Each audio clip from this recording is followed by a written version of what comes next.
déjà les accessoires dont on va avoir besoin, comment positionner le cric, le point de levage, et puis évidemment regresser et remonter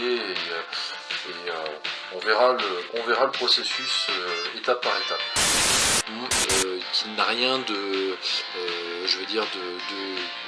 d'exhaustif, c'est pas le meilleur tutoriel que vous puissiez trouver, mais je me suis inspiré de ce que l'on peut voir sur internet.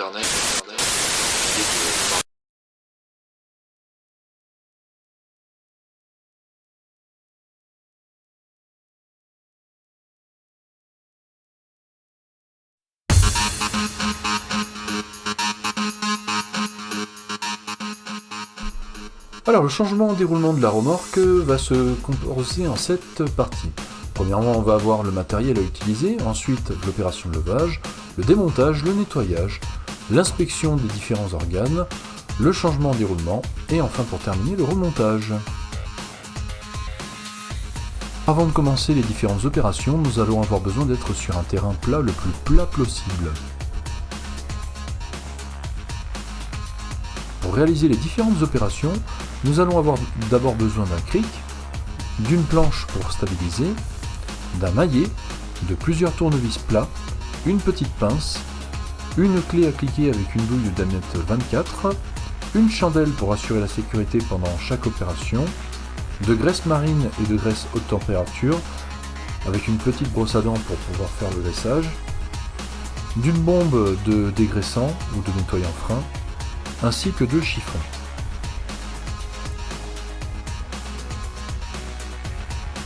Pour ce faire, mettez la planche bien en dessous de votre point de levage.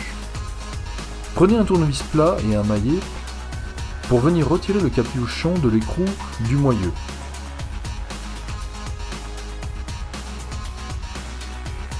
Prenez la pince et dépliez les deux bouts de la goupille qui bloquent l'écrou du moyeu. Aidez-vous au passage d'un tournevis plat pour dégager la goupille.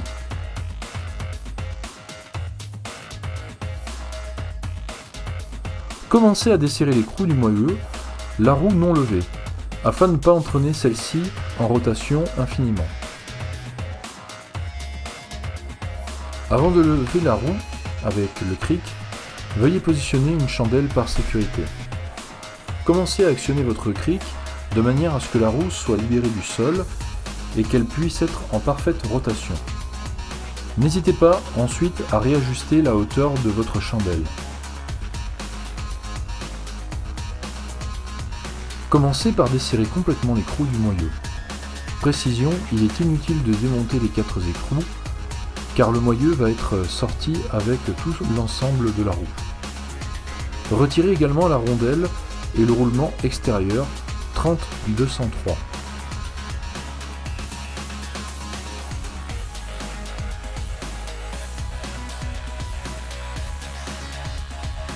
Retirez la roue de son axe.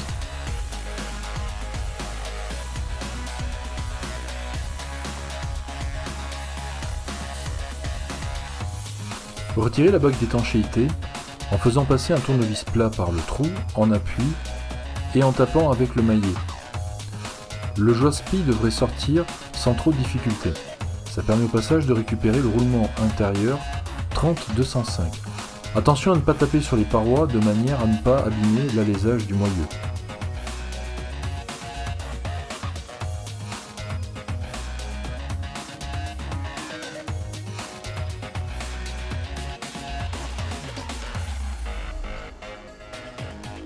Assurez-vous du bon état des organes avant nettoyage.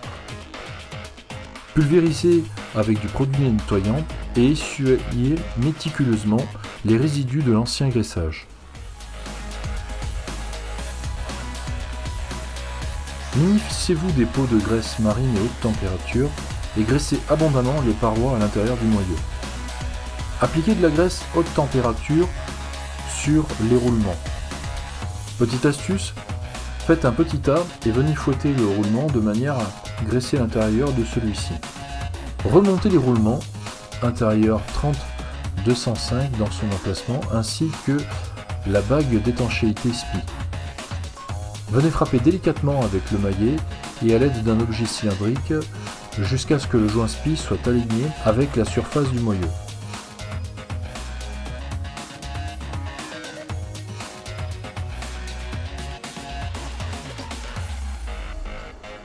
Profitez-en pour appliquer de la graisse sur la fusée et repositionner la roue sur son axe.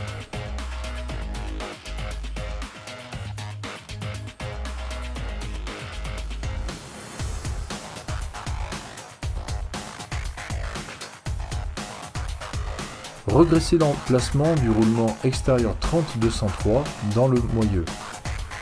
Graissez également le roulement extérieur 30-203 avec de la graisse haute température et mettez-le en place. Le fait qu'il soit conique fait office de détrompeur. Remettez ensuite la rondelle, puis revissez l'écrou du moyeu.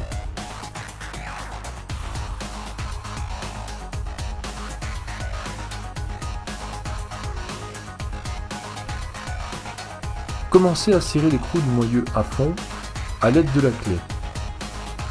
Si vous essayez de faire tourner la roue, elle est totalement bloquée, et c'est normal. Le but était de venir comprimer tous les organes entre la bague d'étanchéité SPI et l'écrou du moyeu. Puis desserrez d'environ un quart de tour l'écrou. Desserrez légèrement et vérifiez que la roue tourne sans résistance. Répétez l'opération jusqu'à ce qu'elle tourne librement.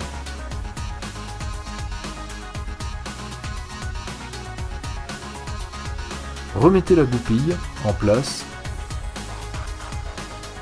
ou mettez-en une nouvelle si elle est trop défectueuse et redépliez les deux tiges autour de l'écrou, aux deux extrémités, en vous aidant de votre pince.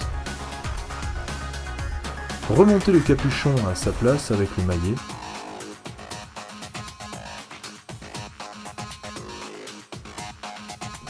Et voilà, maintenant il ne vous reste plus qu'à faire la même chose de l'autre côté.